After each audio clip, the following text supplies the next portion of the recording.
Good evening friends. আজ একটু রাত্রে স্যালাড করব, রাত্রের ডিনার আমাদের। এই যে কাবলি ছোলা একটু সেদ্ধ করে নিয়েছি অল্প করে, গাজর, শসা, একটু পনির দেবো, 50 গ্রাম পনির দেবো, এই যে ওজন মেশিন আছে, টক দই, টক দই স্যালাডটা করবো। পনিরটাকে ওজন করে নিলাম, এই যে 50 গ্রাম পনির, শসা, গাজর আর টমেটো দিয়েছি, টমেটোটা কুচিয়ে দিয়েছি, শসাটা গ্রেট করে দিলাম আর গাজরটাকে গ্রেট করে দিলাম। এবার স্যালাডটা শুরু করব।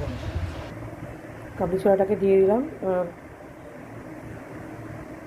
পনিরটাকে কুচি কুচি করে কেটে দেবো। পনিরটাকে কুচিয়ে দিয়ে দিলাম, একটু কেটে কেটে কিউব কিউব করে কেটে দিলাম।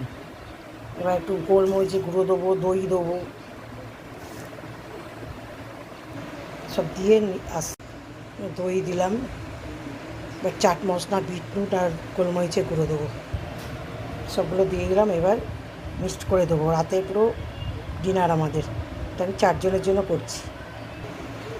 কাবলি ছোলার পুরো আমাদের কমপ্লিট রাতের ডিনার। বাই, পরের ভিডিওতে দেখা হবে।